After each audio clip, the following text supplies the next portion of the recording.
হযরত যায়েদ রাদিয়াল্লাহু তাআলা আনহু আল্লাহর নবীর হাত ধরলেন। এবার আল্লাহ রাসূল খুঁড়িয়ে খুঁড়িয়ে তায়েফের ময়দান দিয়া হাঁটতেছি। হাঁটতে হাঁটতে আল্লাহর নবী একটা বাগানে যেয়ে বসলেন। একটা বাগানে গাছের নিচে যেয়ে বসলেন। ওই বাগানের মালিকের নাম হলো উতবা ইবনে রবিয়া। তিনি ছিলেন মক্কার অধিবাসী। তায়েফে তার একটা আঙ্গুরের বাগান ছিল। মাঝে মাঝে তিনি মক্কা থেকে তায়েফে আসতেন তার বাগান দেখার জন্য। উতবা ইবনে রবিয়া দূর থেকে তাকায় দেখেন, এটা তো আল্লাহর পয়গম্বর মুহাম্মদ সাল্লাল্লাহু আলাইহি সাল্লাম, মুহাম্মদ ইবনে আব্দুল্লাহ রক্তাক্ত অবস্থায় তায়েফের ময়দানে গাছের নিচে বসে আছে। আল্লাহ রাসূলের ক্লান্ত শ্রান্ত চেহারা, আল্লাহ রাসূলের মনে অনেক কষ্ট। এই অবস্থা দেখে উতবা ইবনে রবিয়া মনে মনে ভাবলেন, নিশ্চয়ই মুহাম্মদ মক্কা থেকে তায়েফে আসছে কালেমার দাওয়াত দেওয়ার জন্য। আর তায়েফবাসীরা তাকে পাথর মেরে রক্তাক্ত করেছে। এই অবস্থা দেখে উতবা ইবনে রবিয়ার মায়া লেগে গেল। উতবার একজন গোলাম ছিল, তার নাম হলো মালি। ওরে ডাক দিছে, এদিকে আয়। ওই যে সুন্দর একটা লোক রক্তাক্ত অবস্থায় গাছের নিচে বসে আছে, যা আমার বাগান থেকে এক পেয়ালা আঙ্গুর নিয়ে ওই লোকটাকে দি। ওই লোকটারে আমি চিনি, সে আমাদের ভাতিজা।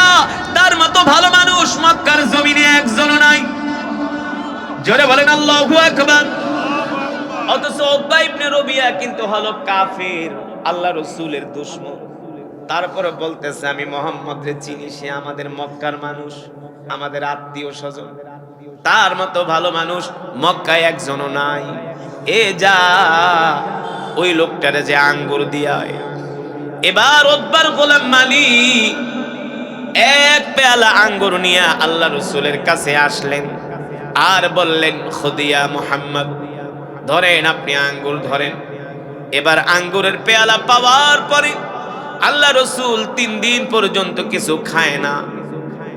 ক্লান্ত, পরিশ্রান্ত, পিপাসার্ত আল্লাহর নবী আঙ্গুরের প্লেট নিয়া, একটা আঙ্গুর হাতে নিয়া বিসমিল্লাহ বইলা আঙ্গুরটা মুখে দিলেন। এই দৃশ্য দেখা উতবার গোলাম বলে, মিন আইনা জিন, আপনি কোত্থেকে আসছেন? কি আপনার পরিচয়? কোথায় আপনার বাড়ি? কোথায় আপনার ঘর? আল্লাহর নবী বললেন, তোমার পরিচয়টা আগে বলো। কোথায় তোমার বাড়ি, কোথায় তোমার ঘর? বলে, আমার বাড়ি হলো নিনাওয়া শহরে। আল্লাহ রাসূল বলেন, যদি তোমার বাড়ি নিনাওয়া শহরে হয়, সেখানে আমার একজন ভাই আছে। ওই গোলাম বললেন, আপনার ভাইয়ের নাম কি? আল্লাহ রাসূল বললেন, আমার ভাইয়ের নাম হলো ইউনুস বাত্তা আলাইহিস সালাম। ওই যুবক বসা থেকে দাঁড়ায়া বললেন, কি বলেন? ইউনুস বাত্তা তো সে হলো আল্লাহর নবী। জোরে বলেন সুবহানাল্লাহ। কি বলেন, কি বলেন? ইউনুস বাত্তা তো আল্লাহর নবী, আপনি তাকে কিভাবে চিনেন? আল্লাহর নবী বলে, ইউনুস আলাইহিস সালাম আল্লাহর নবী, আমিও আল্লাহর নবী। এবার ওই যুবক আল্লাহ রাসূলের দিকে তাকায় বলে, তাহলে আপনি কি আখিরি জামানার পয়গম্বর? আপনি কি আখিরি জামানার নবী? আপনার পরে আর কোন নবীর আগমন হবে না। আল্লাহর নবী বলে, গোলাম রে, আমি হলাম আখিরি জামানার নবী, আমার পরে আর কোন নবীর আগমন হবে না। আল্লাহু আকবার। এই কথা শোনার পরে উতবা ইবনে রবিয়া আল্লাহ রাসূলের হাতে একটা চুমা দিলেন আর বললেন, আমি শুনেছি, আমি আমার ধর্মগ্রন্থের মধ্যে পড়েছি, শেষ জামানায় একজন নবীর আগমন হবে, তার নাম হবে মুহাম্মদ ইবনে আব্দুল্লাহ। আর সে দ্বীনের দাওয়াত দেওয়ার জন্য তায়েফে আসবে। ওগো আল্লাহ রাসূল, বিশ্বাস করেন, আপনাকে পাওয়ার জন্য আমি আমার শহর থেকে এই তায়েফে আইসা আঙ্গুরের বাগানে কাজ নিয়েছি, যাতে আপনার সাথে আমার মোলাকাত হয়ে যায়। আল্লাহ রাসূল বললেন, এ যুবক, যদি আমার সাথে তোমার মোলাকাত হয়, এই আকাঙ্ক্ষা, এই তামান্না যদি তুমি করো, তাহলে আর দেরি করো কেন? এখনই কালেমা পড়ে মুসলমান হয়ে যাও। সুবহানাল্লাহ। এবার ওই উতবার গোলাম মালি আল্লাহ রাসূলের হাতে চুমা দিয়া আল্লাহ রসুলের হাতে হাত রেখে কালেমা পড়ে মুসলমান হয়ে গেছে। জোরে বলেন সুবহানাল্লাহ। এবার আল্লাহ রসুলের সাথে ওই গোলাম কথা বলতেছে, দূর থেকে উতবা তাকায় তাকায় দেখে গোলাম আল্লাহ নবীর সাথে কথা বলে। উতবা মনে মনে কয়, কাম হইছে, আমার গোলাম আমার হাত ছাড়া হয়ে গেছে, মুহাম্মাদের কাছে মনে হয় হাত রেখা কালেমা পড়া মুসলমান হয়ে গেছে। আল্লাহু আকবার। এবার গোলামকে ডাক দিছে, তাআলা ইয়া গোলাম, এ গোলাম এদিকে আয়। এই লোকের সাথে তুই এত কথা বলস কেন? তোর এত কথা বলার দরকার কি? গোলাম বলে, আপনার সমস্যা কি? বলে, বেটা তুই কি জানোস এই লোক হলো একটা পাগল। নাউজুবিল্লাহ বলেন। এবার গোলাম বলে, আপনি না একটু আগে বললেন এই লোকের মতো ভালো মানুষ নাই? আপনি তো তাকে আঙ্গুর দিলেন, আবার আপনি পাগল বলতেছেন, তার মানে কি এখানে ঘটনা আছে? ঠিক কিনা বলেন? মক্কার কাফেররা আল্লাহ রসুলকে ভালোবাসতেন, আল্লাহ রসুলকে মহব্বত করতেন, কিন্তু তারা কালেমা গ্রহণ করতে চাইতেন না। ঠিক কিনা বলেন? মুসলমান, আল্লাহ রাব্বুল আলামিন আল্লাহ রাসূলের উপরে কোরআন নাজিল করেছেন। এই কোরআনের জন্য আল্লাহর নবী তায়েফের ময়দানে রক্ত দিয়েছেন, উহুদের ময়দানে রক্ত দিয়েছেন, দান্দান মোবারক শহীদ করেছেন একমাত্র আল্লাহর কোরআনের জন্য। ঠিক কিনা মুসলমান? সেই কোরআন আমি আপনাদের সামনে তেলাওয়াত করেছি। আল্লাহ রাব্বুল আলামিন কোরআনুল কারীমের মধ্যে বলেন, ওয়া ইদা কুরিআল কুরআনু ফাসতামিউ লাহু ওয়া আনসিতু লাআল্লাকুম তুরহামুন। আল্লাহ রাব্বুল আলামিন বলেন, নবী হে আমার, আমি আল্লাহ আপনার উপর যে কোরআন নাজিল করেছি, যখন এই কোরআন তেলাওয়াত করা হয় আর আমার বান্দারা যখন এই কোরআনের তেলাওয়াত শোনে, তখন আমি আল্লাহ আসমান থেকে তাদের উপরে রহমত নাজিল করি। জোরে বলেন সুবহানাল্লাহ। এখানে সরাসরি আল্লাহর রহমত নাজিল হচ্ছে, কোনো সন্দেহ নাই। সন্দেহ আছে? কোনো সন্দেহ নাই। এখানে সরাসরি আল্লাহ তাআলার পক্ষ থেকে সাকিনা নাজিল হচ্ছে। মুসলমান, এখন তো বাজে রাত 9টা, নাকি? সর্বোচ্চ 9টা, 9:30 ধরেন। এত কম সময়, এত কম রাত্র হয়েছে, এখনো আমরা মুসলমানরা কোরআনের মাহফিলে আসতে চাই না, মসজিদে যায় নামাজ পড়তে চায় না। ঠিক কিনা বলেন? কিন্তু মক্কার কাফেররা আল্লাহ রসুলের কোরআন শোনার জন্য রাত 3টা বাজে চলে যেত। কয়টায়? 3টায়।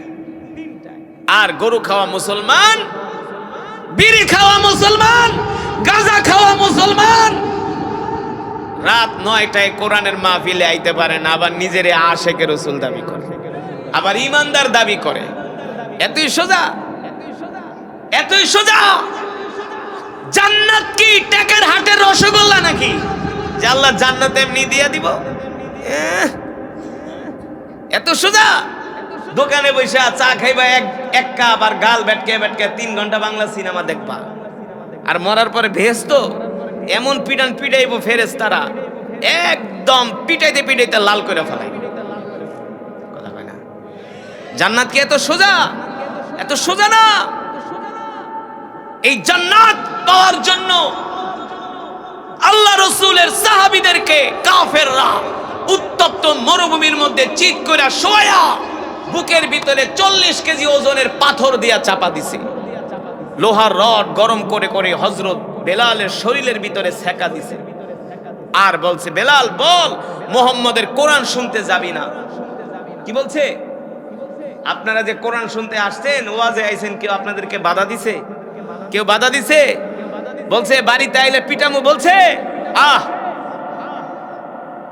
অথচ আল্লাহ রসুলের সাহাবীরা এই কোরআন শোনার অপরাধে মক্কার কাফেররা লোহার রড গরম করে করে রসুলের সাহাবীদের শরীরে সেকা দিছে, আর বলছে বল, মুহাম্মাদের কোরআন শুনতে যাবি না? রসুলের সাহাবীরা বলছে জীবন চলে যাবে, শহীদ হয়ে যাব, আল্লাহ রসুলের কোরআন শোনা থেকে এক মুহূর্তের জন্য আমরা বিরত হব না। ঈমান কাকে বলে? আর আমরা মুসলমানরা ফজরের নামাজই পড়ি না। হ্যাঁ, কথা কয় এক একটা বড় বড়, বাপরে বাপ, নামাজ পড়ে না এক ওয়াক্ত, আল্লাহ জান্নাত দিয়া দিব। আমরা হ্যাঁ কইছে তোমারে দিব না জান্নাতটা। এত সোজা না। তুমি ইচ্ছা করে নামাজ পড়বা না, দিন মানবা না, আর আল্লাহ তোমাকে জান্নাত দিয়ে দিব, এত সোজা না। আমরা যে ইবাদত করি, এই ইবাদত দিয়ে আমরা জান্নাতে যেতে পারবো না যদি আল্লাহ আমাদের উপর রহমত না করে, ঠিক না? আপনি পরীক্ষা দিতে গেলেন, কিছুই লেখলেন না, আপনাকে নাম্বার দেওয়ার কোনো সুযোগ আছে?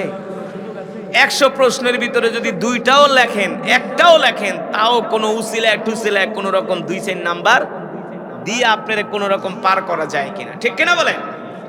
আল্লাহ উসিলা তালাশ করবে, যে হাসরের ময়দানে বান্দাকে মাফ করার জন্য উসিলা তালাশ করবে। এই যে আপনারা কোরআনের মাহফিলে আসছেন, এই মাহফিল হতে পারে হাসরের ময়দানে আমাদের নাজাতের উসিলা, ঠিক কিনা?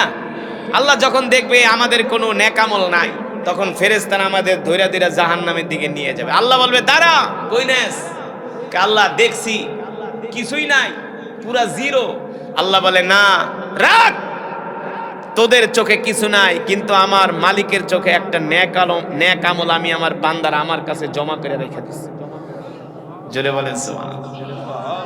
হতে পারে মুসলমান, আজকে যখন কোরআন তেলাওয়াত হয়েছে, আপনারা দৌড়ায় দৌড়ায় কোরআনের মাহফিলে আসছেন, আল্লাহ দেখছেন কি দেখছেন না? জোরে বলেন, দেখছেন কি দেখছেন না? হতে পারে কাল হাসরের ময়দানে আল্লাহ তাআলা বলবে ফেরেশতারা রে, আমার বান্দা দুনিয়াতে ঠিক মতো নামাজ পড়ে নাই, ইবাদত করে নাই, ইবাদতের ভিতরে ঘাটতি আছে, বন্দিগির ভিতরে ঘাটতি আছে, কিন্তু আমার বান্দার একটা আমল আমার কাছে ভালো লাগা গেছে রে ফেরেশতা। একদিন আমার বান্দা কোরআনের তেলাওয়াত শুনা ঘর থেকে এক দৌড় মারছে, দৌড়ায়া দৌড়ায়া আমার বান্দা কোরআনের মজমায় যায়া বসা পড়ছি, আর কোরআনের তেলাওয়াত শুনা আমার বান্দা চোখের পানি ছেড়ে দিয়েছে। এ ফেরেশতা, আমার রবের কাছে আমার বান্দার ওই আমলটা ভালো লেগেছে, ঠিক কিনা বলেন? ওই আমলের উসিলায় আজকে আমি আল্লাহ আমার বান্দাকে মাফ করে দিলাম, ঠিক কিনা বলেন? ও মুসলমান, আজকে তো আমরা নামাজ পড়তে চাই না, মসজিদে আসতে চাই না, দ্বীনের কাজ করতে চাই না, অথচ রাসূলের সাহাবীরা একটা হাদিস শোনার জন্য 2500 কিলোমিটার সফর করেছেন। কয় হাজার? একটা হাদিস শোনার জন্য 2500 কিলোমিটার সফর করছে। একটা হাদিস শোনার জন্য কল্পনা করা যায়? আর আমাদের আশেপাশে কত ওয়াজ মাহফিল হয়, ইচ্ছা কইরাই যাই না, ঠিক কিনা বলেন? শুক্রবারে জুমার দিন জুমার নামাজে বয়ান হয়, ইচ্ছা করে যায় না, ঠিক কিনা বলেন? চায়ের দোকানে বৈশা 3 ঘন্টা সিনেমা দেখে, অথচ 10 মিনিটের জন্য মসজিদে যায় আল্লাহর কদমে সেজদা দেয় না, এমন মুসলমান আছে কি আছে না? অথচ রাসূলের সাহাবী একটা হাদিস শোনার জন্য 2500 কিলোমিটার সফর করছে। আল্লাহু আকবার। রাসূলের একজন সাহাবী ছিলেন, তার নাম হলো আবু দারদা। নাম কি? আবু দারদা, নাম শুনছেন? অনেক বড় জলিল কদর সাহাবী আবু দারদা রাদিয়াল্লাহু তাআলা আনহু। আবু দারদা রাদিয়াল্লাহু তাআলা আনহু আল্লাহ রাসূলের একজন সাহাবী, অনেক বড় জলিল কদর সাহাবী আবু দারদা রাদিয়াল্লাহু তাআলা আনহু। আল্লাহ রাসূলের ইন্তেকালের পরে আবু দারদা আর মদিনায় ছিলেন না।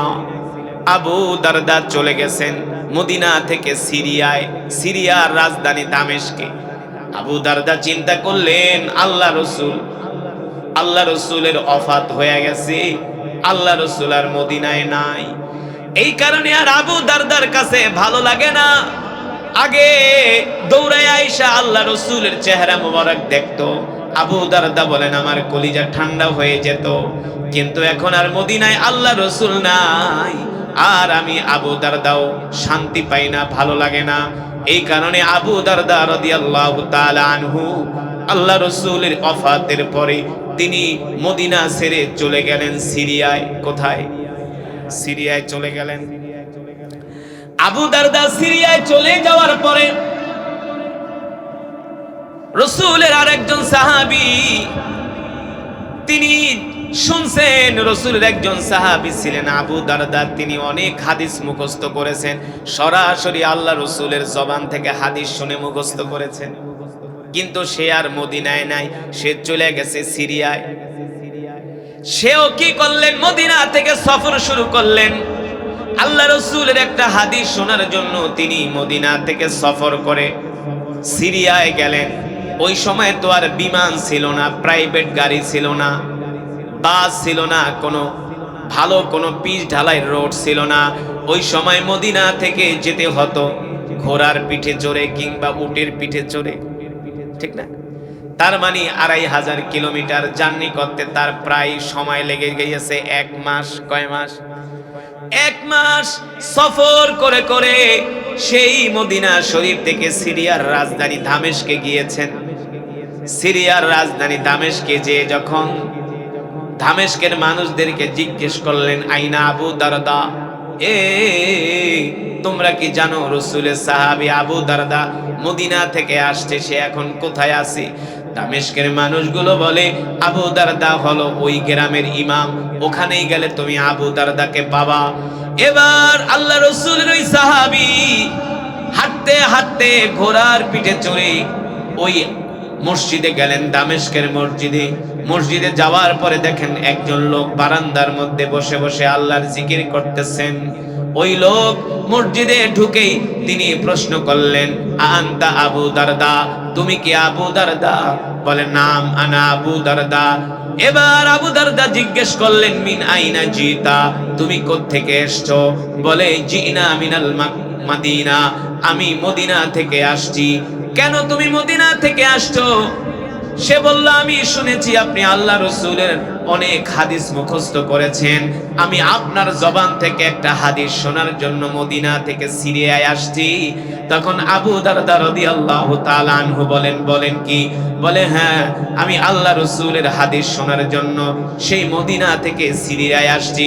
এই কথা শোনার পরে ওই লোককে তিনি জড়িয়ে ধরলেন আর বললেন, আপনার চেহারা দেখেই বোঝা যায় আপনি অনেক দিন পর্যন্ত সফর করে জার্নি করে আপনি মদিনা থেকে সিরিয়ায় আসছেন। বলে, হ্যাঁ, অনেক দূর জার্নি করে আমি মদিনা থেকে সিরিয়ায় আসছি একমাত্র আপনার জবানে আল্লাহ রাসূলের হাদিস শোনার জন্য। এবার আবু দারদা রাদিয়াল্লাহু তাআলা আনহু বলেন, শোনেন, আপনি যে এত কষ্ট করে মদিনা থেকে সিরিয়ায় আসছেন আল্লাহ রাসূলের হাদিস শোনার জন্য, আপনার জন্য আল্লাহ তাআলা সুসংবাদ দিয়েছেন। এবার বলেন, বলো আল্লাহ তাআলা আমার জন্য কি সুসংবাদ দিয়েছেন? সাহাবী আবু দারদা রাদিয়াল্লাহু তাআলা আনহু বলেন, আল্লাহ রাসূল থেকে আমি হাদিসটি শুনেছি। আল্লাহ রাসূল বলেছেন, মান সালাকা তরিকান ইয়ালতামিসু ফীহি ইলমান সাহালাল্লাহু লাহু বিহি তরিকান ইলাল জান্নাহ। যারা দ্বীন শেখার জন্য ঘর থেকে বের হয়, আল্লাহ তাআলা তাদের জন্য জান্নাতের রাস্তাকে সহজ করে দেয়। জোরে বলেন সুবহানাল্লাহ। রাসূলের সাহাবীরা একটা হাদিস শোনার জন্য 2500 কিলোমিটার সফর করেছেন, আর আপনারাও কোরআন শোনার জন্য ঘর থেকে মাহফিলে আসছেন, ঠিক কিনা বলেন? আপনাদের জন্য পুরস্কার। আল্লাহ রাসূল বলেন, যারা ঘর থেকে বের হয় আল্লাহর দ্বীন শেখার জন্য, আল্লাহর কোরআন শোনার জন্য, আল্লাহ তাআলা তাদের কদমে কদমে তাদের গুনাহগুলো মাফ করে দেয়, আর আল্লাহ তাআলা তাদের জন্য জান্নাতের রাস্তাকে সহজ করে দেয়। জোরে বলেন সুবহানাল্লাহ। কিন্তু আমরা মুসলমান আসছি রাত 10টায় আল্লাহর কোরআন শোনার জন্য, রাত 9টায়।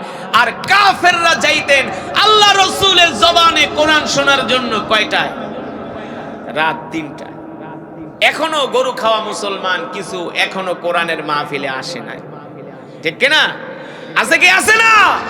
এই এলাকায় যত মুসলমান আছে সব যদি আসে, এ আর 2 প্যান্ডেলও জায়গা দেওয়া যায় না। তবে সবাই আসতে পারবে, সবাইকে আল্লাহ আনবে। আল্লাহ যাদেরকে ভালোবাসে তাদেরকেই আল্লাহ তাআলা কোরআনের মাহফিলে নিয়ে আসে। আপনারা যেদিন থেকে পোস্টার মাইকিং শুনছেন সেই দিন থেকে একটা প্রস্তুতি নিছেন যে এই মাহফিলে আসতে হবে, ঠিক কিনা? দক্ষিণ বিদ্যানন্দীর মাহফিলে আসতে হবে কোরআন শোনার জন্য। সেই দিন থেকেই আল্লাহ আপনার আমল নামায় নেক লেখা শুরু করছে। আপনি যদি মারাও যাইতেন, এই মাহফিলে না আসতে পারলো, এই মাহফিলের সওয়াব আপনার আমল নামায় আল্লাহ দিয়ে দিতেন। আল্লাহ রাসূলের হাদিস আমি বানায় বলি না। কিছু মানুষ অনেক আমল করে না, কথা বল, করে না। সে হঠাৎ 5 ওয়াক্ত নামাজ যায়, মসজিদে জামাতে পড়ে, 5 ওয়াক্ত নামাজ মসজিদে যায়, জামাতে পড়ে, ফজরের নামাজও পড়ে, কিন্তু আল্লাহ রাসূল বলে সে হঠাৎ করে অসুস্থ হয়ে গেছে। হঠাৎ করে কি হয়েছে? অসুস্থ হয়ে গেছে। এখন আর সে মসজিদে যাইতে পারে না, সে এখন আর মসজিদে যেতে পারে না, জামাতে নামাজ পড়তে পারে না, হাঁটতে পারে না। আল্লাহ রাসূল বলে সে সুস্থ অবস্থায় মসজিদে যে নামাজ পড়লে যে সওয়াব পেত, সে এখন অসুস্থ হয়ে ঘরে বসে আছে। আল্লাহ তাআলা সেই একই সওয়াব, মসজিদে যাওয়ার সওয়াব তার আমলনামায় আল্লাহ দিয়ে দিচ্ছেন। এই যে কোরআনের মাহফিলে আসছেন, আপনাদের ভালো লাগছে কি লাগছে না? আসলেই লাগতেছে, দিলে শান্তি লাগতেছে। তাহলে আপনাদের জন্য সুসংবাদ। আমি বলি না, আল্লাহ রাসূল বলছেন, ইদা সাররাতকা হাসানাতুকা ওয়া সাআতকা সাইয়্যাতুকা ফাআনতা মুমিন। সুবহানাল্লাহ বলেন। আল্লাহর নবী বলে, উম্মত, কোন নেক আমল করার পরে যদি তোমার কাছে খুশি লাগে, তাহলে বুঝবা আল্লাহ তোমার নেক আমল কবুল করে নিছে। এই যে ওয়াজ মাহফিলে আসছেন, একজন আরেকজনও ডাক দিবেন না, দোস্ত আসো আসো, তখন অন্তরের ভিতরে একটা শান্তি লাগছে। আল্লাহ রাসূল বলে, উম্মত, যখন তোমার অন্তরে শান্তি লাগে, তখন বুঝবা আল্লাহ তোমার আমল কবুল কইরা নিছে। আল্লাহ তাআলা তোমার প্রতিটা কদম কবুল কইরা নিছে। বলেন সুবহানাল্লাহ। ওয়াসাআতকা সাইয়্যাতুকা ফাআনতা মুমিন। আর কোন গুনাহ করার পরে যদি তোমার কোনো কষ্ট না লাগে, তাহলে বুঝতে হবে তোমার ধ্বংস অনিবার্য। তোমার উপর আল্লাহ রাগ করছে, ঠিক কিনা বলেন? আপনি কখন বুঝবেন যে আল্লাহ আপনার উপর রাগ করছে? কখন বুঝবেন? আপনার ইনকাম কমে গেছে, ব্যবসা ভালো না, এই কারণে বুঝবেন না আল্লাহ আপনার উপর নারাজ হইছে। আপনি ছেলেরে বিদেশ পাঠাইতে পারতেছেন না, ইটালি টাকা জমা দিয়ে রাখছেন 20 লাখ, কোনো ভিসা টিসা আহে না, মনে করতে পারেন আল্লাহ আমার উপর নারাজ হইছে। না না। মেয়ে বিয়ে দিতে পারছেন না, মনে করছেন আল্লাহ আপনার উপর নারাজ হইছে। না না।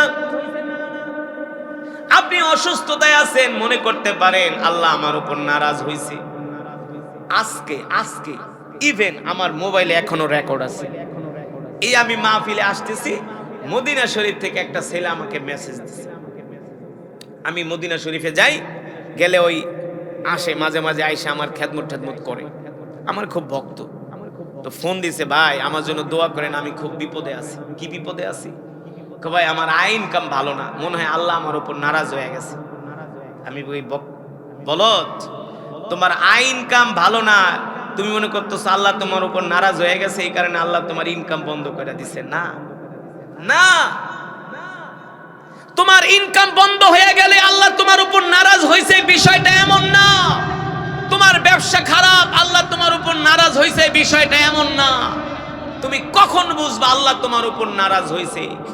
যখন বুঝবা যে তোমার ইবাদত করতে ভালো লাগে না, নামাজ পড়তে ভালো লাগে না, তখন বুঝবা যে আল্লাহর গজব তোমার উপর পড়তেছে। ঠিক কিনা বলেন? আমি বলি, বেটা তুই মদিনা শরীফ থাকস, তুই ঠিক মতন 5 ওয়াক্ত নামাজ পড়স, তুই আগে নামাজ ধর। সৌদি আরবে থাকে, হারাম শরীফে, মক্কা শরীফে, কাবা তার দোকান থেকে মাত্র 100 গজ। কাবা নামাজ পড়ে না, খালি ধান্দা। কি পড়ে না? নামাজ পড়ে না, খালি টাকা কামায়, খালি রিয়ালের ধান্দা। রিয়াল বানায় বলি। আমি সৌদি আরবে গেলে অনেক মাহফিলে দাওয়াত নিয়ে আসে আমার কাছে, হুজুর আমাদের এই মসজিদে এসে একটু ওয়াজ করেন, এই মসজিদে এসে একটু ওয়াজ করেন। আমি বলি, মিয়া বাংলাদেশ থেকে সৌদি আরব আসলেন, এখানে আইসাও নামাজ পড়েন না, তার মানে কি আল্লাহর গজব আপনার উপর পড়তেছে। ঠিক কিনা বলেন? যখন তোমার ইবাদত করতে মজা লাগবে না, তখন বুঝবা আল্লাহ তোমার উপর অসন্তুষ্ট হয়েছে। তোমার ব্যবসা শেষ, ব্যবসার দরকার নাই, ইনকাম দরকার নাই, টাকা পয়সার দরকার নাই। যখন দেখবা মসজিদের মিনার থেকে আজান দিছে, হাইয়া আলাস সালাহ, তোমার আর কোনো কিছু ভালো লাগে না, মসজিদে গেলে তুমি শান্তি পাও, তখন বুঝবা আল্লাহ তোমার উপর খুশি হয়ে গেছে। ঠিক কিনা বলেন? আল্লাহ তোমার উপর খুশি হয়ে গেছে। এই যে কোরআনের মাহফিলে আসছেন, শীতের ভিতরে আসতে যে পারছেন, আল্লাহ খুশি হয়েছে দেখে আমরা আসতে পারছি। আল্লাহ না চাইলে আসতে পারতাম। তো যেটা বলছিলাম, আল্লাহ রাসূল বিশ্বনবী রাহমাতুল লিল আলামিন কোরআনুল কারীমের মধ্যে বলেন, ওয়া ইযা তুলিয়াত আলাইহিম আয়াতুহু যাদাতুহুম ঈমানা। ও মুসলমান বাবার আমার, কোরআন শুনলে কি হয়? কোরআন শুনলে ঈমান বাড়ে। সুবহানাল্লাহ বলেন। এই যে আমরা গুনাহ করি, আমাদের ভিতরে কোনো অনুভূতি নাই, গুনাহ করি আমাদের কষ্ট লাগে না, এটার মূল কারণ হলো আমাদের ঈমান দুর্বল হয়ে গেছে। আর যদি আমাদের ঈমান শক্তিশালী থাকতো তাহলে গুনাহ দেখলে আমাদের অন্তর কাঁপতো, ঠিক কিনা বলেন? ভয়ে আমাদের অন্তর কাঁপতো। আর এখন গুনাহ করতে করতে আমাদের কলব নষ্ট হয়ে গেছে। এই কারণে আমাদের গুনাহ দেখলে এখন আর কষ্ট লাগে না, ভয় লাগে না, হাসতে হাসতে আমরা গুনাহ করি, ঠিক কিনা বলেন? আল্লাহ রাসূলের হাদিস, আল্লাহ নবী সব সময় একটা দোয়া বেশি বেশি করতেন। সব সময় এত বেশি এই দোয়াটা করতেন, এত বেশি। কোন দোয়া বেশি বেশি করতেন বলেন তো? মনে করতে পারেন হুজুর আল্লাহ নবী মনে হয় আল্লাহর কাছে বলতে, আল্লাহ আমারে অর্থ দাও, হ্যাঁ, ক্ষমতা দাও, আমারে সন্তান দাও, এমন আমার হায়াত বাড়ায় দাও, আমার রিজিক বাড়ায় দাও, আমার প্রভাব প্রতিপত্তি বাড়ায় দাও। আল্লাহ রাসূল এই দোয়া করতেন। হাদিস শরীফের ভিতরে আসছে, বুখারীর বর্ণনায় আসছে, মুসলিমের বর্ণনায় আসছে। এই হাদিসটা আমি যেদিন থেকে পড়েছি আমার চোখ দিয়া জরজর করে পানি চলে আসছে। আল্লাহ রসুল একটা দোয়া এত বেশি বেশি করেছেন, কোন দোয়া আল্লাহ রসুল এত বেশি করেন নাই। কোন দোয়া আল্লাহ রসুল এত বেশি করেন নাই। এই দোয়াটা আল্লাহ রসুল এত বেশি করছেন। বলবো বলবো শুনতে রাজি আছেন? আল্লাহ রসুল কোনো দোয়া এত বেশি করেন নাই, কোনো দোয়াই না। আল্লাহ রসুল যেখানে যাইতেন সেখানে যাই দোয়াটা করতেন। এত দোয়া আল্লাহ রসুল এই দোয়াটা এত বেশি করেছেন। তাহলে আমাদের মনে প্রশ্ন আসতে পারে, আল্লাহ রসুল এত দোয়া সব জায়গায় করছেন, কোন দোয়াটা আল্লাহ রসুল এত বেশি করছেন? জানার দরকার আছে কি আছে না?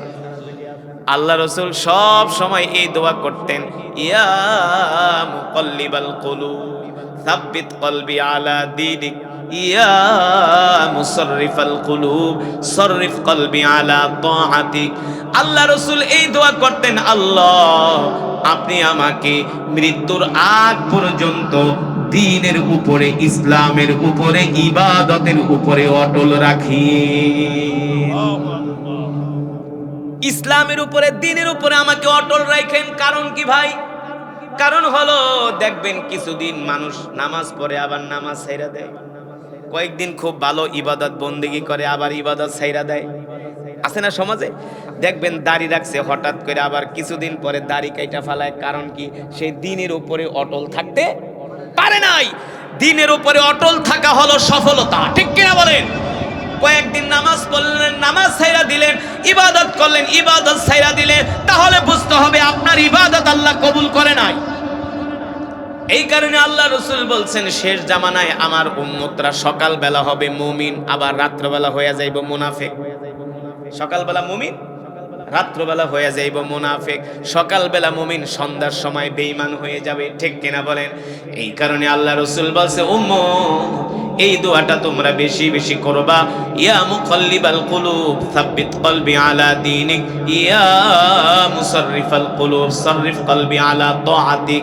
আয় আল্লাহ তাআলা, আপনি আমার অন্তরটাকে পরিশুদ্ধ করে দেন, আপনি আমার অন্তরটাকে আপনার ভালোবাসা দিয়ে ভরপুর করে দেন, যাতে মৃত্যুর আগ পর্যন্ত আমি দ্বীনের উপরে অটল থাকতে পারি, ঠিক কিনা বলে? এই কারণে এই দোয়াটা বেশি বেশি করবেন যে আল্লাহ মৃত্যুর আগ পর্যন্ত যেন আমি ঈমান নিয়ে কবরে যাইতে পারি, আমল নিয়ে কবরে যাইতে পারি, ঠিক কিনা বলেন? আল্লাহ আমার গুনার কারণে আপনি আমাকে ইবাদত থেকে দূরে সরায় দিয়েন না, আমার গুনার কারণে আপনি আমাকে নাফরমানির কাতারে আপনি আমাকে শামিল করিয়েন না, ঠিক কিনা বলেন? এই দোয়াটা বেশি বেশি করবেন ও মুসলমান। এই কারণেই আল্লাহ রাব্বুল আলামিন কোরআনুল কারীমের মধ্যে বলেন, ওয়া ইযা তুলিয়াত আলাইহিম আয়াতুহু যাদাতুহুম ঈমানা। কোরআনের তেলাওয়াত শুনলে ঈমান বেড়ে যায়, কোরআনের তেলাওয়াত শুনলে ঈমান মজবুত হয়ে যায়। কোরআন এমন এক কিতাব, কোরআন এমন এক আল্লাহর কিতাব, এই কোরআন যত পড়ে ততই মুসলমানের অন্তর শীতল হয়ে যায়, ঠিক কিনা বলেন? এই কারণে সৌদি আরবের মানুষরা অত বেশি ইবাদত করে না, তারা 5 ওয়াক্ত নামাজ সঠিকভাবে আদায় করে আর সব সময় তারা কোরআন তেলাওয়াত করে। এখানে কেউ কে আছেন সৌদি আরবে ছিলেন? আছেন এখানে? এই মজমার ভিতরে 2 একজন আছেন? আছে। সৌদিয়ানরা অত বেশি আমল করে না, কিন্তু আজান দেওয়ার সাথে সাথে তারা মসজিদে চলে যায়। ফরজ নামাজ তারা জামাতের সাথে আদায় করে, তাকবীরুল্লাহর সাথে আদায় করে ফরজ নামাজ। আর তাদের গাড়িতে ছোট কোরআন থাকে, দোকানে কোরআন থাকে, অফিসে কোরআন থাকে, পকেটে তারা কোরআন নিয়ে ঘোরে। পকেটে তারা কি নিয়ে ঘোরে? কোরআন। সময় পাইলেই তারা কোরআন নিয়ে বসে যায়। মহিলারা পার্কে ঘুরতে যায়, কোরআন নিয়ে যায়, তারা বসে বসে পার্কে কোরআন পড়ে, দোকানে বসে কোরআন পড়ে, রাস্তায় কোরআন পড়ে, ডিউটিতে বসে তারা কোরআন পড়ে, আর সব সময় তারা মেসওয়াক করে। কি করে? এটা হলো আরবদের আমল। আর বাংলাদেশের মানুষ সবচেয়ে বেশি কোরআন তেলাওয়াতে পিছায়া। এই সমাজে এমনও মুসলমান আছে জীবনেও কোনোদিন কোরআন পড়েনি, জীবনেও কোনোদিন কোরআন পড়েনি, কোরআন তেলাওয়াত জানেই না। আছে কি? আছে। আছে কি? আছে না? কি মনে করছেন? তলাবুল ইলমি ফারিদাতুন আলা কুল্লি মুসলিম। কোরআন শিক্ষা করা প্রত্যেকটা মুসলমানের উপর ফরজ। কোরআন শিক্ষা করা প্রত্যেকটা মুসলমানের উপর ফরজ। অথচ আমরা কোরআন পড়তে পারি না। কাল হাসরের ময়দানে আল্লাহ তাআলা ধরবেন, এ বান্দা তুই কেন আমার কোরআন পড়লি না? আমি আল্লাহ তোদেরকে কোরআন দিয়েছিলাম তেলাওয়াত করার জন্য, কোরআন পড়স নাই, কেন কোরআন তেলাওয়াত করলি না রে বান্দা? ও মুসলমান, আজকে আমরা যারা কোরআন পড়ি না, আমরা আল্লাহ তাআলার কাছে কি জবাব দিব? অথচ কোরআন এমন এক কিতাব, আল্লাহর নবী বলেন এই দুনিয়ার জমিনে যে যত সুন্দর করে কোরআন পড়ে, যে যত বেশি কোরআন পড়ে, আল্লাহ তাআলা তাকে তত বেশি ভালোবাসে। এই দুনিয়াতে যে যত বেশি কোরআন পড়বে, আল্লাহ আখিরাতে তার মর্যাদা তত বাড়ায়া দিবে। কোরআনের মর্যাদা কত? কোরআনের কত মর্যাদা! ইউকালু লিসাহিবিল কুরআন, ইউকালু লিসাহিবিল কুরআন ইকরা ওয়ারতাকি ওয়ারাতিল কামা কুনতা তুরাতিলু ফিদ দুনিয়া ফাইন্না মানজিলাতাকা ইনদা আখিরি আয়াতিন তাকরাউহা। আল্লাহ তাআলা হাসরের ময়দানে হাফেজে কোরআনদেরকে ডাকবে, এদিকে আসো হাফেজে কোরআনরা। সুবহানাল্লাহ বলেন। এই দুনিয়ার জমিনে নেতা নেত্রীরা, নায়িকা গায়িকাদেরকে, খেলোয়াড়দেরকে আমরা সেলিব্রিটি মনে করি না, কিন্তু হাসরের ময়দানে কোরআনের হাফেজরা হবে সেলিব্রিটি। তাদের মাথার ভিতরে আল্লাহ তাআলা একটা নূরের তাজ পরায়া দিবে। জোরে বলেন সুবহানাল্লাহ। আল্লাহ তাআলা তাদের মাথার উপরে একটা নূরের তাজ পরায় দিবে। ওই নূরের টুপি জলজল করে জ্বলতে থাকবে। সুবহানাল্লাহ বলেন।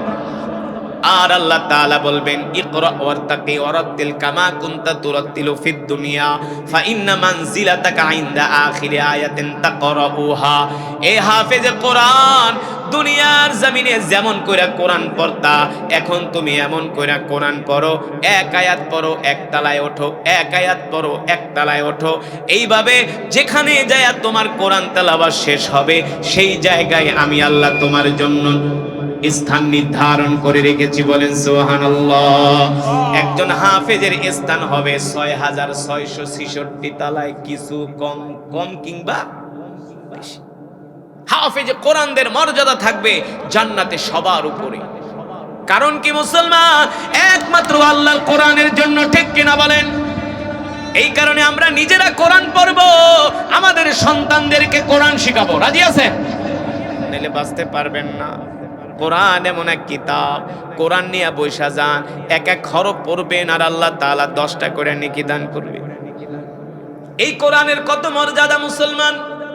আমার দুঃখ লাগে, বাংলাদেশে প্রতি আগে 20-30 বছর আগে আমার দাদারা, আমার নানারা 1200 পাওয়ারের চশমা লাগায় তাও কোরআন পড়ত। কিন্তু বর্তমানে কোরআন জনমের একদম, এখন কোরআন পড়েই না। গ্রামের মানুষ তো পড়েই না, কোরআনের ধারে কাছেও নাই। আস্তাগফিরুল্লাহ। কি জবাব দিবেন?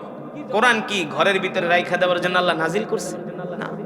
বিশ্বাস করেন, যেমনি প্রতিটা চায়ের দোকানে সিনেমা দেখে, এর 100 ভাগের 1 ভাগও যদি মুসলমান ফজরের পরে মাগরিবের পরে কোরআন পড়তো, বাংলাদেশটা জান্নাতের টুকরায় পরিণত হয়ে যেত। আল্লাহ মাটির নিচ থেকে বরকত ঢাইলা দিত, বরকত ঢেলে দিত। আল্লাহ আসমান থেকে রহমত নাজিল করত। আল্লাহ রসুল বলছেন, যেই ঘরে কোরআন নাই ওই ঘরে আল্লাহর রহমত নাই, ওই ঘরে শয়তান বাস করে। আল্লাহ রসুলের হাদিস, যেই ঘরে ফজরের পরে সূরা ইয়াসিনের তেলাওয়াত হয় ওই ঘরের ভিতরে আল্লাহ তাআলা কোনোদিন অভাব দেন না। যেই ব্যক্তি প্রতিদিন মাগরিবের পরে সূরা ওয়াকিয়া তেলাওয়াত করবে সে কোনোদিন না খায়া মরবে না। আমরা তো বিপদে পড়ে গেলে যাই সুদের টাকা আনতে, না? কোন জায়গায় গ্রামীণ ব্যাংক আছে, ইউনিসের ব্যাংক, গ্রামীণ আশা আছে না, এনজিও আছে না? আমরা সুদের টাকার জন্য অমুক জায়গায় যাই, তমুক জায়গায় যাই, অথচ সুদের সবচেয়ে ছোট গুনাহ হলো নিজের মায়ের সাথে বাইতুল্লাহর সামনে জিনা করা, বলেন নাউজুবিল্লাহ। অথচ বাংলাদেশের ঘরে ঘরে এখন সুদখোর। কথা কন, তুমি সুদ খায়া কিভাবে বুঝবে তোমার ইবাদত আল্লাহর দরবারে কবুল হইবে? খাও সুদ, অভাবে পড়ছো, সুদের কাছে যাও। অথচ আল্লাহ রসুলের সাহাবীরা যখন অভাবে পড়তেন আল্লাহ রসুলের কাছে আসতেন, ওগো আল্লাহ রসুল ঘরে খাবার নাই, আল্লাহ রসুল বলতো যাও নামাজ পড়ো। ওগো আল্লাহ রসুল ঘরে খাবার নাই, আল্লাহ রসুল বলতো যাও সূরা ওয়াকিয়ার তেলাওয়াত করো। আজকের মাহফিল থেকে বইলা গেলাম, আপনার যদি কোনো অভাব থাকে, অভাবে আছেন, বিপদে আছেন, দরিদ্রতার মধ্যে আছেন, আজকে থেকে কালকে থেকে সূরা ওয়াকিয়ার আমল শুরু করে দেন। প্রতিদিন মাগরিবের নামাজের পরে সূরা ওয়াকিয়া তেলাওয়াত করেন, 40 দিন তেলাওয়াত করেন, 40 দিন তেলাওয়াত করেন। যদি আপনার ঘরের অভাব দূর না হয়, তারপরে আপনি আমাকে ধইরেন যে হুজুর কি বলছিলেন। সূরা ওয়াকিয়া এমন একটা সূরা, যে তেলাওয়াত করবে আল্লাহর নবী বলে কোনোদিন দারিদ্রতা তাকে স্পর্শ করবে না। আমরা ছোটবেলায় যখন মাদ্রাসায় পড়তাম অনেক সময় দেখতো মাদ্রাসার চাউল নাই, চাউল শেষ, চাউল শেষ, হাজার হাজার ছাত্র, চাউল নাই। যাত্রাবাড়ি মাদ্রাসায় পড়তাম, প্রায় 3 থেকে 4 হাজার ছাত্র, আরো সেই 20 বছর আগের কথা। হুজুর বলতো চাউল নাই, হুজুর বলতো যাও তোমরা ইয়াসিন সূরা পড়ো, সূরা ওয়াকিয়া পড়ো। ঠিক ইয়াসিন সূরা ওয়াকিয়া পড়তে পড়তে চাউল আইসা পড়ছে। বিশ্বাস করেন না? হুজুররা তো আর সুদের কাছে যায় না, তারা তো আল্লাহর কোরআন নিয়ে বসে যায়। আর পাবলিক যায় সুদ। কোন জায়গায় গেলে সুদ পাওয়া যায়, কোন জায়গায় গেলে লাভে টাকা আনা যায়। ঠিক কিনা বলেন? রাগ করতেছে, রাগ করতেছে। শুধু এখানেই শেষ না বাবা, জান্নাতে যাওয়ার জন্য আর একটা সহজ পথ বলে দিব। বলবো? সহজে জান্নাতে যেতে চান? যদি সহজে জান্নাতে যাইতে চান আর একটা আমল বইলা দিয়া যাই বাবা। কোরআনুল কারীমের মধ্যে এমন একটা সূরা আছে, আল্লাহর নবী বলেন, মুসলিমের বর্ণনায় আসছে, এই সূরা যদি কোনো মুসলমান, কোনো মুমিন প্রতিদিন এশারের নামাজের পরে তেলাওয়াত করে, আল্লাহ রসুল বলছেন তার ইন্তেকালের সাথে সাথে আল্লাহ তাকে বিনা হিসাবে জান্নাত দিয়ে দিবে। এমনকি তার কবরের ভিতরে যে 3টা প্রশ্ন করা হবে, এই 3টা প্রশ্নের উত্তর তার দিতে হবে না, ওই সূরা দিয়ে দিবে।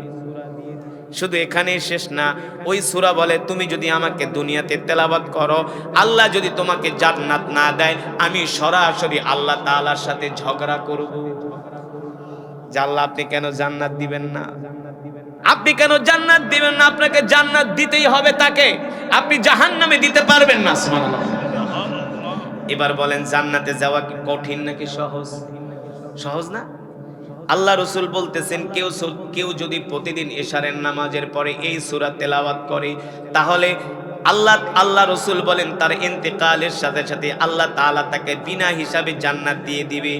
আর যদি তাকে 2 জন ফেরেশতা এসে 3টা প্রশ্ন করে, তার কবরের ভিতরে এই 3টা প্রশ্নের উত্তরও এই সূরা দিয়ে দিবে। বলেন সুবহানাল্লাহ। বলবো সেই সূরার নাম? অনেকেই জানেন। হ্যাঁ, কোন সূরা?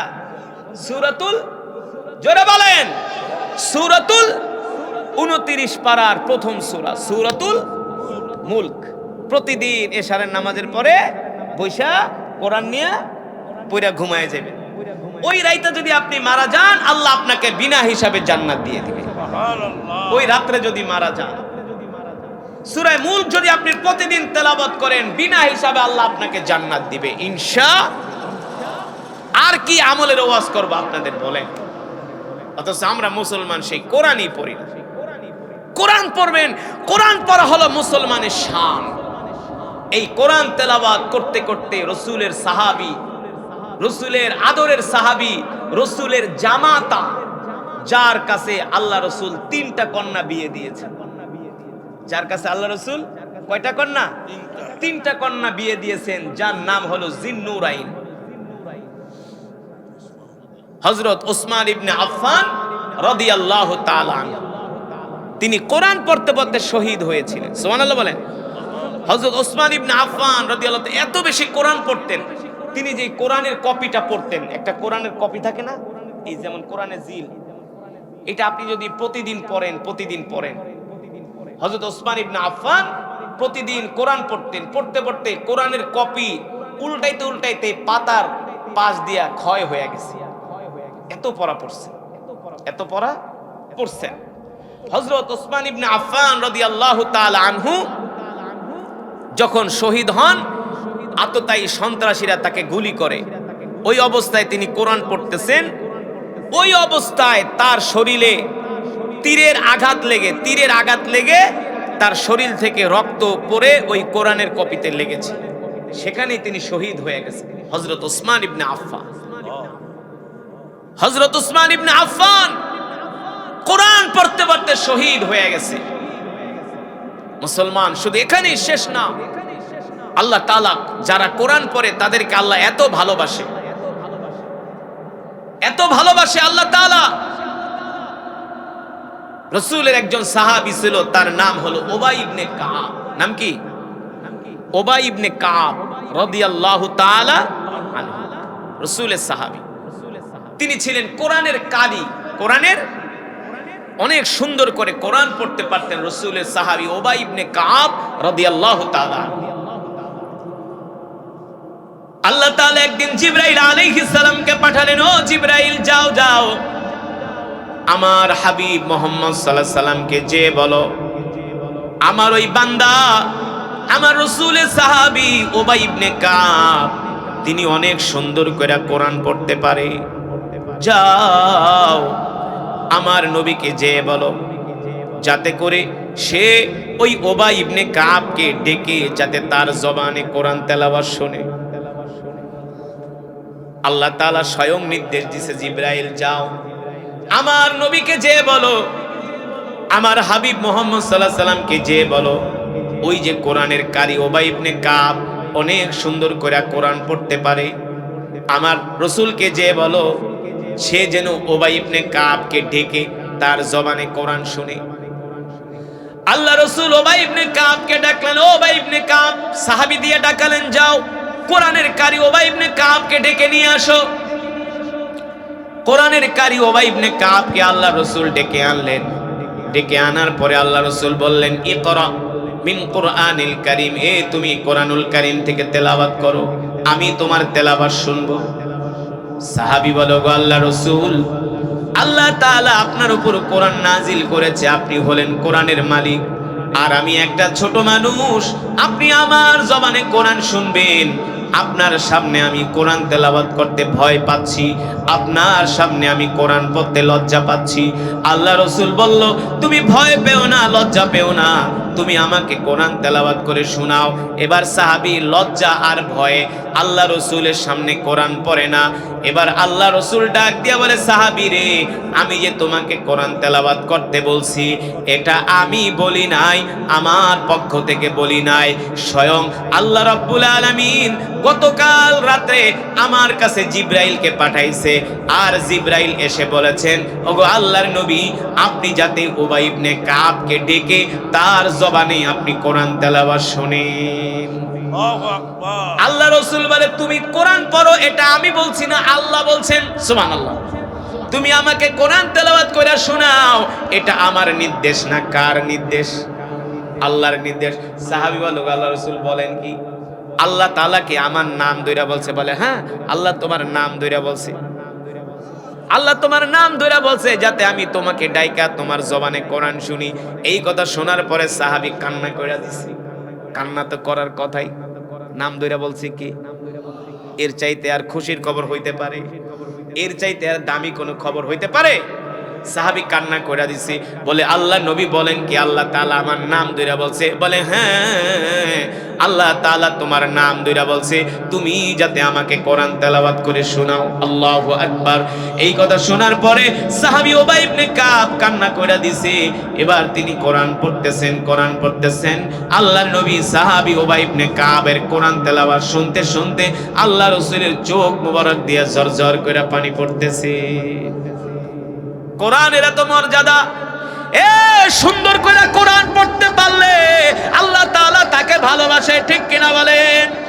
শুধু এখানেই শেষ না, আল্লাহ রাসূলের একজন অন্ধ সাহাবী ছিলেন, তার নাম হলো আব্দুল্লাহ উম্মে মাকতুম। তিনি ছিলেন অন্ধ, চোখে দেখতেন না, অন্ধ প্রতিবন্ধী ছিলেন। আল্লাহ রাসূলের একজন সাহাবী আব্দুল্লাহ উম্মে মাকতুম, তিনি কোরআনের হাফেজ ছিলেন। সুবহানাল্লাহ।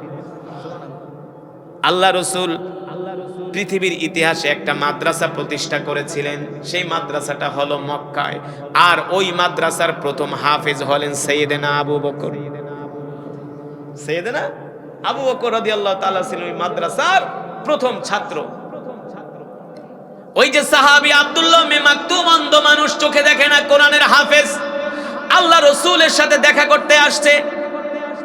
আসার পরে আল্লাহ রাসূলের ঘরের দরজায় দাঁড়ায় আছে। আর ওই সময় মক্কার বড় বড় নেতারা আবু লাহাব, আবু জেহেল, উতবা, সাইবা, ওলীদ ইবনে মুগিরা, আবু সুফিয়ানের মতো বড় বড় নেতারা আসছে আল্লাহ রাসূলের সাথে দেখা করতে। আব্দুল্লাহ উম্মে মাকতুমও আসছে, আর মক্কার বড় বড় লিডাররাও আসছে আল্লাহ রাসূলের সাথে দেখা করতে।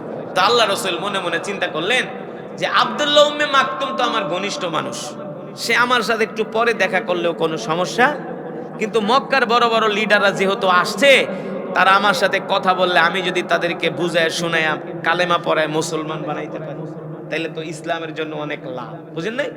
এই কারণে আল্লাহ রাসূল বলছে, এই আব্দুল্লাহ উম্মে মাকতুমরে একটু বাইরে বসতে বলো, একটু বাইরে বসতে বলো, আমি মক্কার বড় বড় লিডারদের সাথে আগে কথা বলি, তারপরে তুমি আব্দুল্লাহ উম্মে মাকতুমরে আমার রুমে আসতে বলো।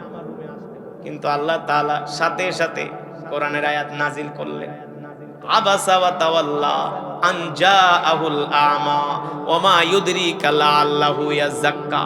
নবী আপনি কি মনে করছেন আব্দুল্লাহ ইবনে মাকতুম অন্ধ দেখা? এই আব্দুল্লাহ ইবনে মাকতুম অন্ধ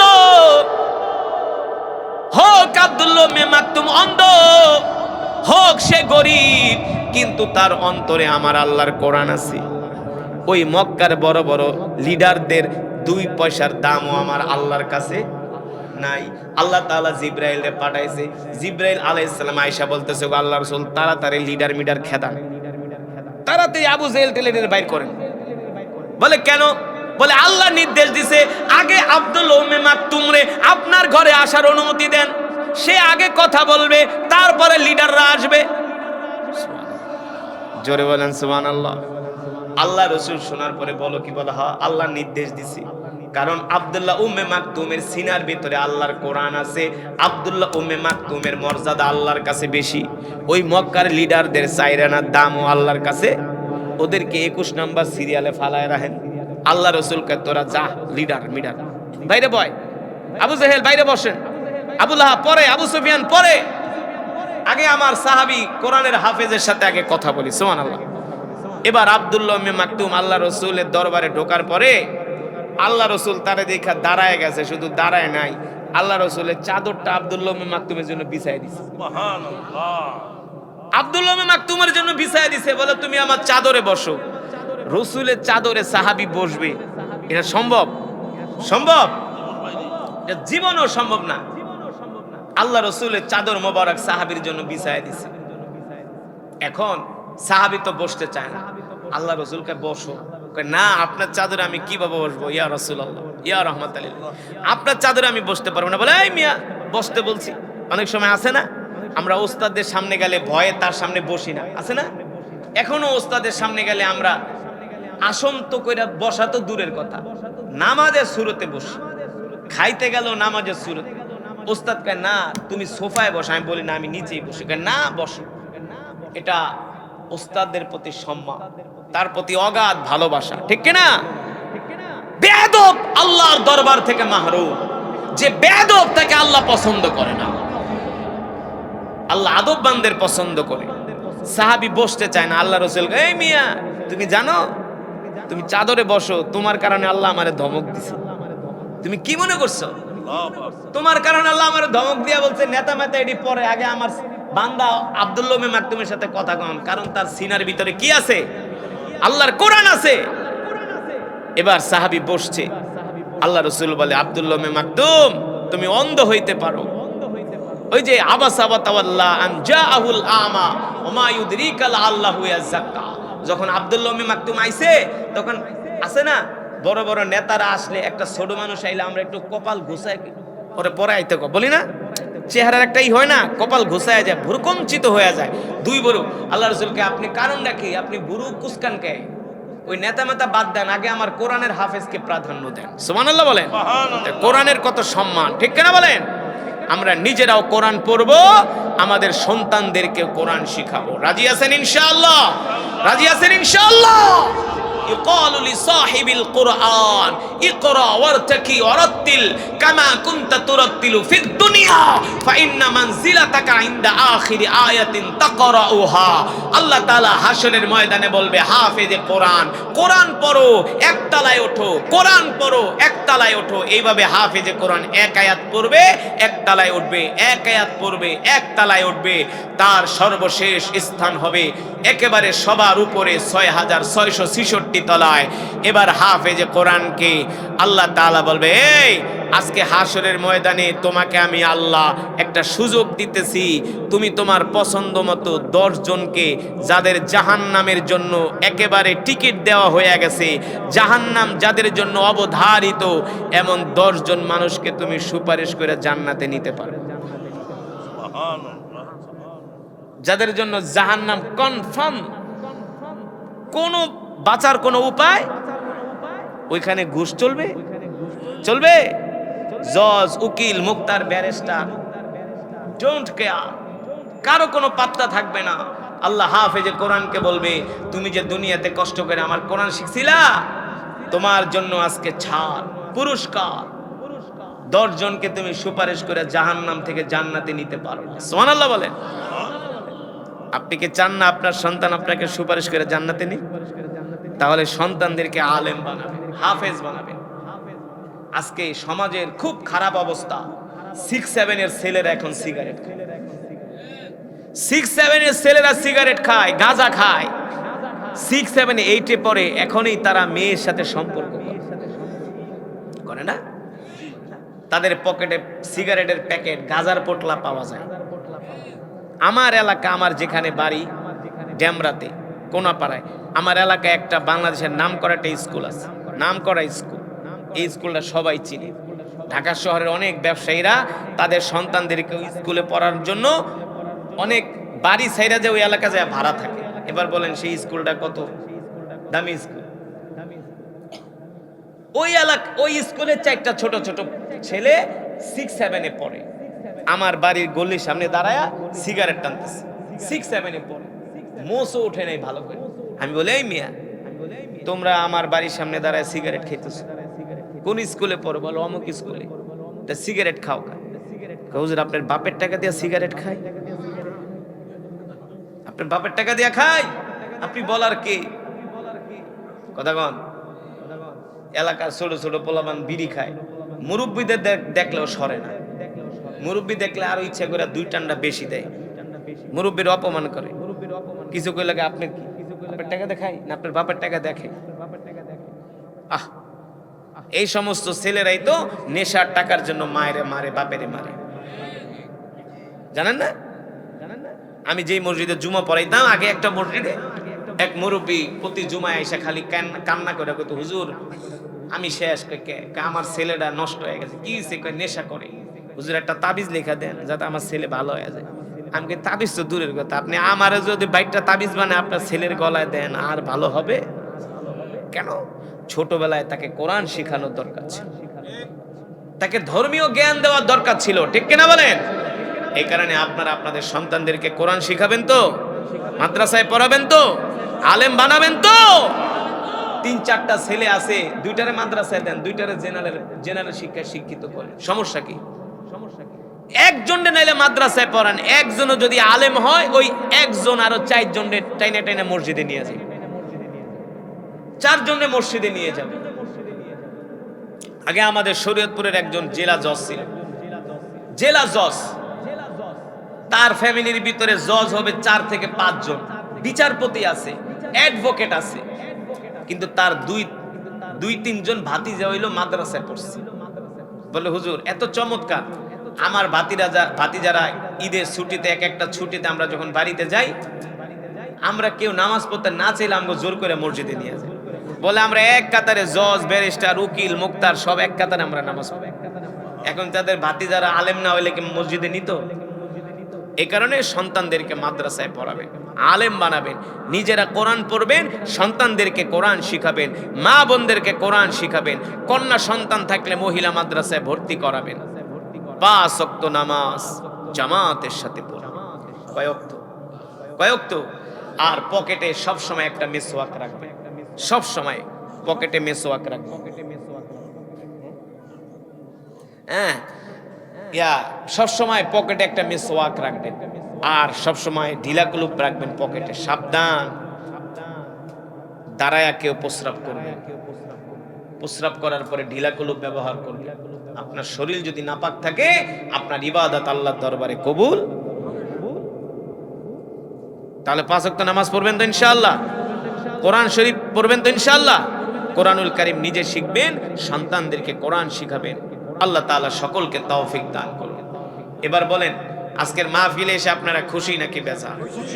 বলি আলহামদুলিল্লাহ। আগামী বছর এই মাহফিলটা হোক, আপনারা চান? মাশাআল্লাহ। এমনি মাদারীপুরের মানুষজন বেশিরভাগ বিদেশে থাকে, অনেক যুবক ইয়াং যারা আছে ম্যাক্সিমাম হলো দেশের বাইরে। মাদারীপুরের ম্যাক্সিমাম যুবক হলো দেশের বাইরে থাকে, বিদেশ করে, ব্যবসা বাণিজ্য করে। তা আপনারা আলহামদুলিল্লাহ দূর দূরান্ত থেকে শীতের ভিতর অনেক আল্লাহর বান্দারা আসছেন। দোয়া না কইরা, মেহমানদারি গ্রহণ না করে কেউ যাবেন না। আগামী বছর যাতে মাহফিল কমিটি মাহফিলটা করতে পারে, আপনারা তাদেরকে সর্বাত্মক সব দিক থেকে সহযোগিতা করবেন ইনশাআল্লাহ। তাআলা আমাদের সকলকে তৌফিক দান করবেন। আল্লাহ তাআলার প্রিয় বান্দারা, দীর্ঘক্ষণ সময় আমি কোরআনুল হাকিম থেকে তেলাওয়াত করেছি, আপনারা শুনেছেন। এক একটি হরফের বিনিময়ে আল্লাহ তাআলা আমাদের আমলনামায় কম পক্ষে 10টি করে নেকি দান করেছেন। আল্লাহ তাআলার প্রিয় বান্দারা, আমরা যারা এই কোরআনের মাজমায় এসেছি, আল্লাহ তাআলা আমাদের প্রত্যেকের আমলনামায় এক এক খতম করে কোরআনুল কারীমের সওয়াব দান করেছেন। এক একজন এক এক খতম করে কোরআনের সওয়াব পেয়েছি, খুশি নাকি বেজার? আল্লাহ তাআলার প্রিয় বান্দারা, এই কোরআন বিশ্ব নবী রাহমাতুল লিল আলামিনের উপরে আল্লাহ তাআলা নাজিল করেছেন, ঠিক কিনা বলেন? এই কোরআনের জন্য আল্লাহ রাসূল তায়েফের ময়দানে রক্ত দিয়েছেন, উহুদের ময়দানে আল্লাহ রাসূল দান মোবারক শহীদ করেছেন। এই কোরআনের কথা বলার কারণে, এই কোরআনের কথা বলার কারণে তায়েফের কাফেরেরা আল্লাহ রাসূলকে 1 কিলোমিটার 2 কিলোমিটার নয়, আল্লাহ রাসূলকে তায়েফের কাফেরেরা 3.5 কিলোমিটার রাস্তা আল্লাহ রাসূলকে দৌড়িয়েছে, আর পাগল পাগল বলে পাথর নিক্ষেপ করেছে। বলেন নাউজুবিল্লাহ। মুসলমান, কথাগুলো যত সহজে বলছি, কথাগুলো যত সহজে বলছি, বিষয়টা মোটেও তত সহজ নয়, ঠিক কিনা বলেন? আপনি আমি কোরআনের জন্য কয়দিন পুলিশের মাইর খেয়েছি, কয়দিন জেল খাটছি, কয়দিন না খেয়ে রয়েছি। বলেন, আল্লাহ রাসূল এই কোরআনের কথা বলার কারণে, দ্বীনের কথা বলার কারণে তায়েফের কাফেরেরা আল্লাহ রাসূলকে 3.5 কিলোমিটার রাস্তা কাফেররা পাগল পাগল বলে দৌড়িয়েছে, আর আমার কলিজার টুকরা রাসূলের উপরে তারা পাথর নিক্ষেপ করেছে। বলেন নাউজুবিল্লাহ। আল্লাহ রাসূল একদিন জামা মোবারক খুললেন ঘরের মধ্যে। আম্মা জান আয়েশা রাদিয়াল্লাহু তাআলা আনহা দেখেন আল্লাহ রাসূলের শরীর মোবারকে বড় বড় এক একটা কালো কালো দাগ, বড় বড় এক একটা কালো কালো দাগ। আম্মা জান আয়েশা রাদিয়াল্লাহু তাআলা আনহা আল্লাহ রাসূলকে বললেন, ওগো আল্লাহ রাসূল, আপনার কি ছোটবেলায় বসন্ত হয়েছিল? আপনার কি ছোটবেলায় কুষ্ঠ রোগ হয়েছিল? নাউজুবিল্লাহ বলেন। আল্লাহ রাসূল বলে, আয়েশা, আমি তো এমন নবী, আমার শরীর মোবারকের উপরে মশা মাছি বসা আল্লাহ হারাম করে দিয়েছে, আর আমার কুষ্ঠ রোগ বসন্ত তো দূরের কথা, আল্লাহ তো আমার শরীর মোবারকে মশা মাছি বসা হারাম করে দিয়েছে, আমার শরীরে কোনো মশা মাছিও বসে না, আর তুমি বলো ছোটবেলায় আমার বসন্ত হয়েছিল। আম্মা জান আয়েশা চোখের পানি ছেড়ে দিয়ে বলে, আল্লাহ রাসূল, চালন ছিলেন না? চালন, চালন শরীরে রাখলে যেমন দাগ পড়ে যায়, এমন আল্লাহ রাসূলের শরীরে অসংখ্য দাগ।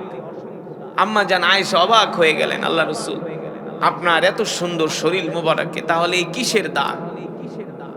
আল্লাহ রাসূল চোখের পানি ছেড়ে বলে, আয়েশা, ওই দিনটির কথা আমি আজও বলতে পারি না। 3 দিন পর্যন্ত আমি না খেয়েছিলাম। মক্কা থেকে বিতাড়িত হয়ে আমি তায়েফে গিয়েছিলাম, বুক ভরা আশা নিয়া যে তায়েফের কাফেররা, তায়েফের মানুষগুলো আমাকে গ্রহণ করবে। আয়েশা, তুমি জানো না, যখন আমার স্ত্রী খাদিজা আমাকে ছেড়ে দুনিয়ার জমিন থেকে চলে গেছে, আমি মুহাম্মদ আল্লাহর পয়গম্বর এত একা হয়ে গেছি।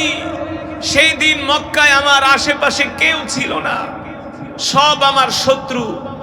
আমি বুক ভরা আশা নিয়ে গিয়েছিলাম তায়েফে, যে দেখি তায়েফের মানুষ আমাকে গ্রহণ করে কিনা, কালেমার দাওয়াত গ্রহণ করে কিনা। কিন্তু তায়েফের কাফেররা আমার দাওয়াত তো গ্রহণ করেই নাই, উল্টা আমাকে মিথ্যাবাদী বলে, পাগল বলে আমাকে গালি দিয়েছে, আর তায়েফের শিশুদেরকে আমার উপরে লেলিয়ে দিয়েছে, ওদের গোলামদেরকে আমার উপর লেলিয়ে দিয়েছে যে মুহাম্মদ হুয়া মাজনুন, সে মক্কা থেকে আসছে, সে একজন পাগল, তাকে তোমরা জনমের মতো পাথর মারো। বলেন নাউজুবিল্লাহ। আল্লাহর বান্দারা, আল্লাহ রাসূল সাল্লাল্লাহু আলাইহি সাল্লামের কি অবস্থা হয়েছিল জানেন? পাথর মারতে মারতে আল্লাহ রাসূলকে রক্তাক্ত করে ফেলেছে। পুরা জামা মোবারক রক্তে লাল হয়ে গেছে। ওই রক্ত ধোয়ার জন্য আল্লাহ রাসূল একটা তায়েফের একটা কূপের কাছে গেলেন। এই কূপটা আজও পর্যন্ত আছে। আল্লাহ রাসূলের শরীর মোবারক থেকে রক্ত টপ টপ করে ওই কূপের ভিতরে পড়তেছে। ওই কূপের পানি আজও পর্যন্ত রক্তের মতো লাল হয়ে আছে। ওই আল্লাহ রাসূলের রক্ত মাটি গ্রহণ করতে ভয় পেয়েছে, পানি গ্রহণ করতে ভয় পেয়েছে। আল্লাহ রাসূলের সেই রক্ত মোবারক এখনো ওই কূপের ভিতরে লেগে আছে, কিয়ামত পর্যন্ত লেগে থাকবে। এত কষ্ট দিয়েছে আল্লাহ রাসূলকে এই কোরআনের জন্য, কোরআনের কথা বলার জন্য। আল্লাহ রাসূলকে তায়েফের কাফেররা এত কষ্ট দিয়েছে শুধু একমাত্র কোরআনের কথা বলার জন্য। আল্লাহ রাসূলের এই অবস্থা দেখে আল্লাহ তাআলা সইতে পারলেন না। আল্লাহ তাআলা জিবরাইলকে পাঠিয়ে দিলেন। জিবরাইল আলাইহিস সালাম এসে বললেন, ওগো আল্লাহর নবী, আপনাকে তায়েফের মানুষরা পাথর মেরে আপনাকে রক্তাক্ত করেছে। আপনি কি মনে করেছেন আল্লাহ তাআলা আপনাকে একা ছেড়ে দিয়েছে? ওগো হাবিব, না না না, আল্লাহ তাআলা আপনাকে একা ছেড়ে দেয় নাই। আপনার এই অবস্থা দেখে আল্লাহ তাআলা আমাকে পাঠিয়েছে। আপনি শুধু আমাকে অনুমতি দেন, আমার আশেপাশে যত ফেরেশতাদেরকে দেখছেন তারা তায়েফের প্রতিটা পাহাড়ের এক একজন দায়িত্বশীল। আপনি যদি এখনই অনুমতি দেন প্রত্যেকটা পাহাড় উড়ে উড়ে যে তায়েফবাসীদেরকে মাটির সাথে মিশিয়ে দিবি। আল্লাহর নবী বলে, জিবরাইল কি বলো? আল্লাহ তো আমাকে বলেছেন, ওয়ামা আরসালনাকা ইল্লা রাহমাতাল লিল আলামিন। আল্লাহু আকবার। এ জিবরাইল, আল্লাহ তো আমাকে রহমত করে দুনিয়াতে পাঠাইছে, আমি তো প্রতিশোধ নিতে পারি না জিবরাইল। আজকে যারা আমাকে পাথর মেরে রক্তাক্ত করলো, আমি আল্লাহর পয়গম্বর তাদেরকে ক্ষমা করে দিয়েছি। এ জিবরাইল, হয়তোবা তায়েফবাসী আমাকে চিনে নাই, কিন্তু তাদের পরের প্রজন্ম আমাকে চিনবে, ঠিক কিনা বলেন? তারা কালেমা পড়বে, মুসলমান হবে। এই তায়েফের জমিন থেকে কোরআনের আওয়াজ শুরু হবে। জোরে বলেন আল্লাহু আকবার। ও মুসলমান, আল্লাহ নবীকে পাথর মারতে মারতে ক্লান্ত হয়ে গেছে। আল্লাহ রসুল 3 দিন পর্যন্ত কিছু খায় না। কয়দিন? জোরে বলেন কয়দিন? 3 দিন পর্যন্ত আল্লাহ নবী কিছু খায় না। এবার আল্লাহ রসুল রক্তাক্ত অবস্থায় হযরত যায়েদ রাদিয়াল্লাহু তাআলা আনহুকে বললেন, যায়েদ আমার হাত ধরো।